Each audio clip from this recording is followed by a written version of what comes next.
Kurt Hennig wasn't just Mr. Perfect in the ring. He was Mr. Perfect at making your life hell in the locker room. Ask anyone who shared a plane, a bus, or a dressing room with him. They'll tell you Kurt's ribs weren't lighthearted gags. They were psychological warfare dressed up as comedy. And the scariest part? He always pulled them off with a grin so smug it made you want to strangle him. This man once turned airplane rides into flying madhouses. He tied fishing line across locker room doors so guys went face first into the floor.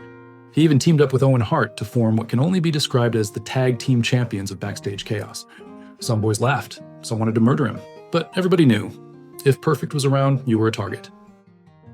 Today we're diving into the wildest pranks of Mr. Perfect. And trust me, they'll make you laugh, groan, cringe, and be damn glad he wasn't in your locker room, or you might be the next victim of his genius mischief. As usual, if watching this on short form, click below for full video and let's jump right into it. Kurt Hennig didn't just target rookies. He went after the biggest personalities in the locker room, and the Ultimate Warrior was a prime target. During a battle royale, Kurt tied Warrior's tassels to the corner rope. Result? Warrior stuck mid-ring, flailing and panicking. Perfect stood there, grinning like he'd just won the lottery.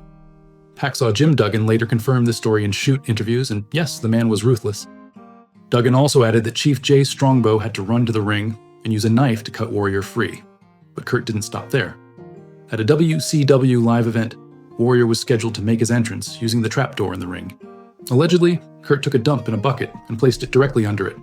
Warrior had to wait for hours, standing over it, sickened and nervous. This wasn't just a prank. It was psychological warfare, Mr. Perfect style. Demolition's Smash recalled Kurt's pranks in an interview with Hitting the Turnbuckle. He mentioned how Kurt once placed live mice in the pockets of Sid Vicious and the Ultimate Warrior. While Sid remained calm, Warrior went ballistic, leading to a confrontation with Vince McMahon. Vince, trying to maintain composure, eventually called Kurt into his office, where they all shared a laugh at Warrior's expense. Kurt's timing was surgical, his execution theatrical, and his targets ruthlessly chosen. He didn't just pull jokes for laughs, he created stories wrestlers would tell decades later. Big personality, short fuse, you were prime real estate for Kurt's genius. Survive it, and you either laughed, cried, or plotted revenge, usually all three at once. Kurt Hennig didn't just mess with rookies, he went after anyone he knew would react explosively. Enter the Nasty Boys, Brian Knobbs and Jerry Sags, big, loud, and unpredictable, basically perfect accomplices. During a hotel stay, Kurt teamed up with the Nasty Boys to pull one of his nastiest pranks ever. Their targets? Wahoo McDaniel and Ray Stevens. The plan? Rig fireworks outside their hotel rooms. When Wahoo and Stevens came out, a barrage of sparks and explosions went off, startling them and leaving minor burns at most. Chaos ensued, yelling, jumping, running. Kurt and the Nasty Boys, laughing so hard they nearly fell over themselves. Shoot interviews later confirmed the prank left Wahoo and Stevens rattled. It wasn't just a joke. It was psychological warfare, Mr. Perfect style. Timing, execution, and perfect accomplices made it unforgettable. Even decades later, wrestlers would tell the story and shudder at the memory. The aftermath? Vern Gagne, as their boss, pulled the Nasty Boys into his office. Wahoo and Stevens were present. Kurt Hennig, ever the showman, was at the window of Vern's office, laughing and making faces as the Nasty Boys were officially fired for their role in the stunt. Nick Bockwinkel, the AWA's polished veteran and top draw, was famously untouchable in the locker room. His reputation? If you tried to prank him, you'd either be embarrassed, fired, or both. And he made sure everyone knew it.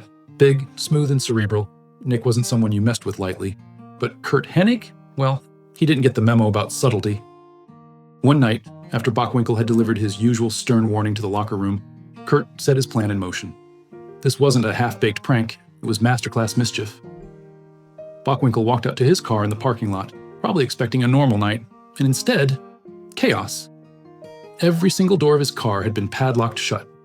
But Hennig didn't stop there. His eyeglasses were also padlocked, leaving Nick blinking at the world like a man trapped in a very small, very annoying cage. To make things even worse, Kurt and a group of other wrestlers circled the lot, laughing, pointing, and probably rating the prank on a scale of mild inconvenience to absolute humiliation.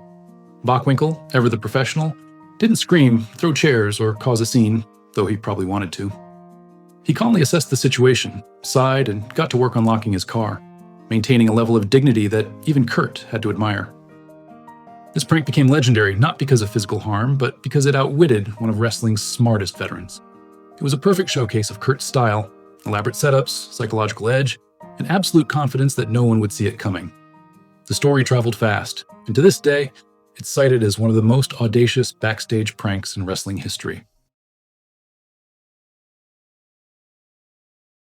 Curt Hennig didn't just mess with small guys, he went after giants.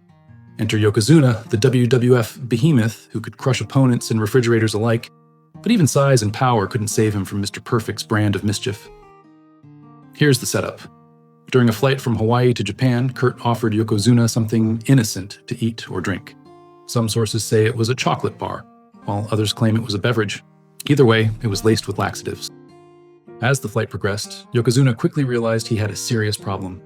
The airplane bathroom was far too small for him.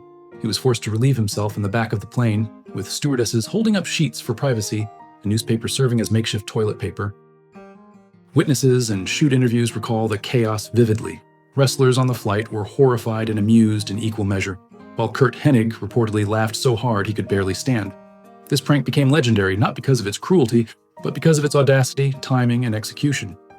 It's a perfect example of Mr. Perfect's backstage genius, taking advantage of a situation and leaving everyone, including the giant Yokozuna, completely rattled. Even decades later, wrestlers recount the story with a mix of disbelief and admiration.